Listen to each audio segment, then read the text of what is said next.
هل الإنسان مسير سجينا لجيناته الموروثة؟ أم أن الإنسان مخير تماما ويمكنه إعادة برمجة جيناته؟ وهل أثبت العلم حقا أن الإنسان يستطيع إعادة برمجة جيناته باستخدام التسبيح؟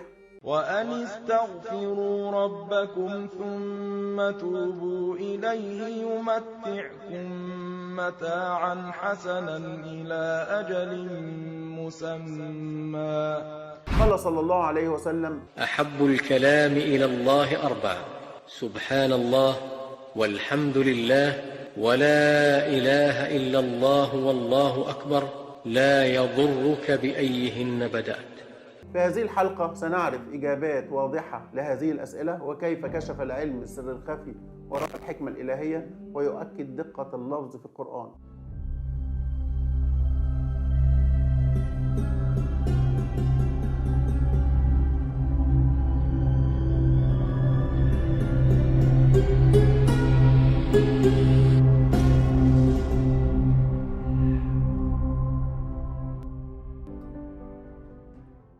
في الحلقات اللي فاتت فهمنا ان الاجل هو الحلقات بتاعت التيلومير اللي بتبقى في نهاية الكروموسومات، وان الكتاب اللي فيه كل اعمالك هو الشريط الوراثي اللي هو DNA. لو ما شفتش الحلقات دي لازم تبقى تراجعها بعد الفيديو ده.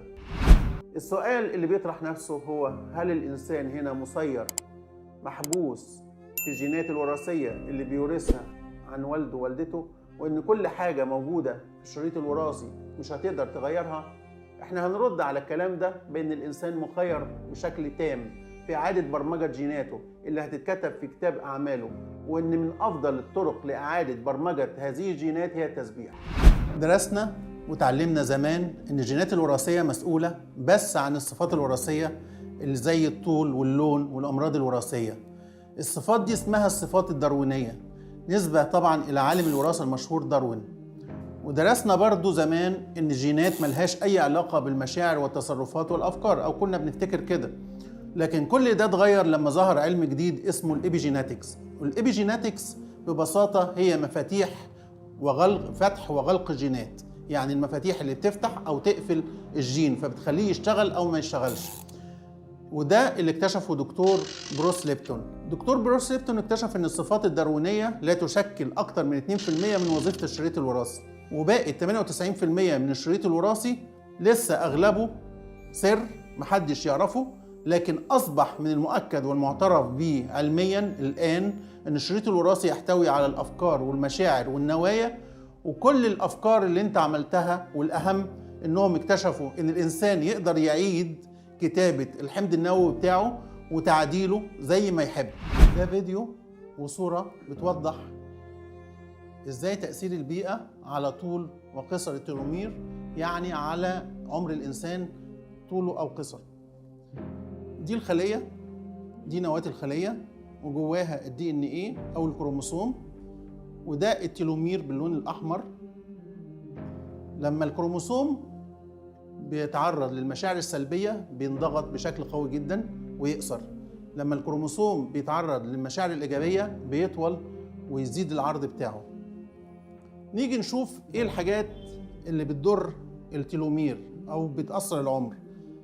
اول نقطة الغذاء الغير الصحي، تاني حاجة السمنة، تالت حاجة نقص الحركة او نقص الرياضة، كمان نقص النوم او قلة النوم بالذات ليلا.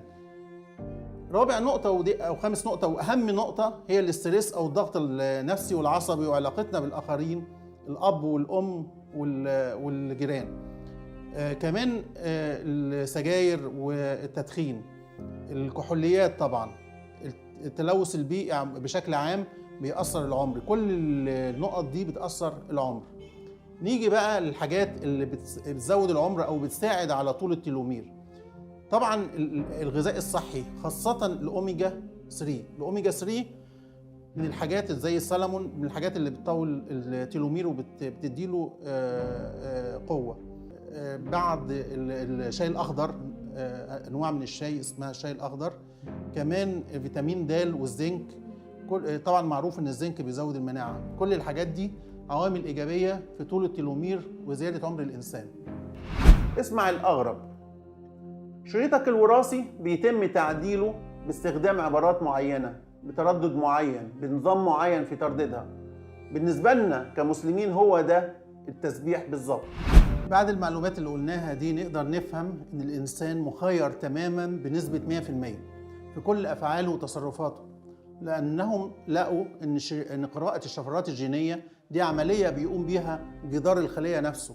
فكل غشاء جدار خلية فيه مستقبلات لإشارات تبعثها البيئة، يعني بيستقبل إشارات من البيئة المحيطة بيك، ومن ثم تتم قراءة الجينات التي تتناسب مع هذه البيئة. يعني إيه؟ يعني جوه الخلية بتاعتك جينات، الجينات دي ليها مستقبلات على جدار الخلية، على حسب أنت بترسل لها إيه الجينات بتختار الجينات اللي بتتناسب معاها. جدار الخلية بيملك كامل الحق والقدرة لفتح وغلق مكتبة معلوماتك الجينية. جدار الخلية بيملك القدرة على انتقاء أي كتاب من مكتبتك الجينية يقرأه، واللي بيتحكم في هذا هو عقلك ورغباتك وتوجهاتك. يعني إذا توجهت إلى الله مثلا فهيختار جدار الخلية من مكتبة معلوماتك وقدراتك الجينية ما يتناسب مع هذا التوجه، يعني يفتح الجينات اللي تتناسب مع توجهك إلى الله، جينات الخير يعني. وإذا أردت المجون والخلاعة فإنه أيضا يختار من جيناتك ما سوف يساعدك على ذلك، ومن ثم بعد اختيارك سواء خيرا أو شرا تتم إعادة كتابة جيناتك ومعلوماتك الجينية الجديدة. بيقول الدكتور ليبتون أنه يمكنك تغيير جيناتك كما تغير ملابسك. إزاي الإبيجيناتكس تشتغل؟ يعني إيه؟ إزاي المفاتيح بتاعت الجينات بتقفل الجينات أو تفتحها، وبالتالي طبعا عن طريق تأثير البيئي على الجينات دي. ال DNA أو الحمض النووي عبارة عن شريط اسمه كروماتين وبروتين اسمه الهكسون. ده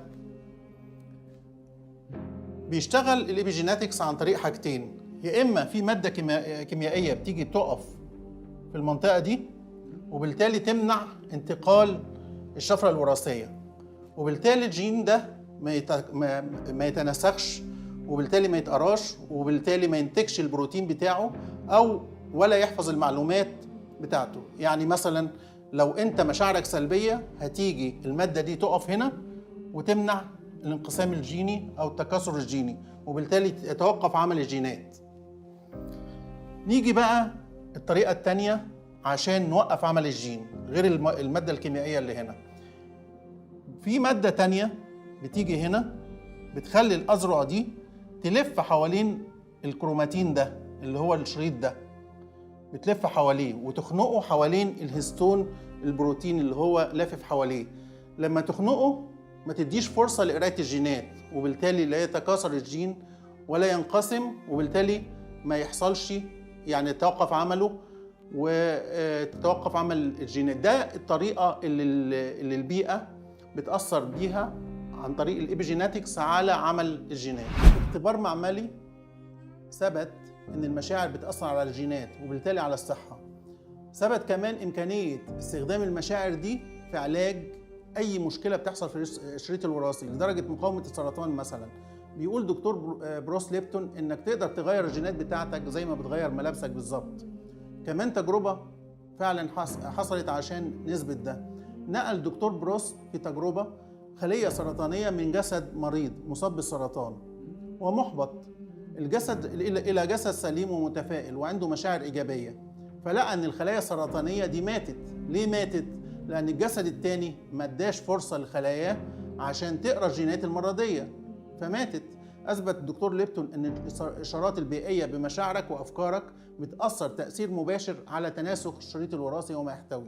وعلى عكس ما يؤمن به داروين إنك ماكينة بيولوجية وإنك ضحية لجيناتك وإنك مسير، أثبت علماء الإبيجيناتكس اللي هي المفاتيح اللي بتفتح وتقفل الجينات إنك امتداد لبيئتك اللي بتحوي أفكارك ومعتقداتك ودينك ومشاعرك، وأنك تملك القوة لتغيير وإعادة تشكيل هذه الجينات وصحتك الجسدية. وبكده بيثبت علم الإبيجيناتكس أن الإنسان مخير وليس مسير إطلاقا، وإن الإنسان مسؤول عن كل أعماله واختياراته. حتى لو ورث جينات سيئة بيفضل برضه قادر يقفلها ويعيد البرمجة. ويثبت علم الإبيجيناتكس أن ما أمرنا به الله ورسوله من التسبيح والتكبير وقراءة القرآن هو لصالحنا ولصالح أجسامنا وصحتها، وإنها بتعيد تشكيل وبرمجة جيناتنا وتسجل في شريطنا الوراثي عشان يكون كتابنا اللي هنقرأه يوم القيامة. وصدق الله حين قال: ما آتاكم الرسول فخذوه وما نهاكم عنه فانتهوا. أقول رب زدني علما. كده خلصت حلقة النهاردة. أتمنى تكون المعلومة وصلت بسهولة وإفادة عشان نستكمل سويا في الحلقات اللي جاية الإعجاز العلمي في القرآن الكريم وصحيح السنة. هكون سعيد بتلقي آرائكم واقتراحاتكم وأسئلتكم في التعليقات تحت الفيديو أو في رسائل على صفحة البرنامج إن شاء الله، عشان أقدر أرد عليها كلها في الحلقات اللي جاية. والسلام عليكم ورحمة الله وبركاته.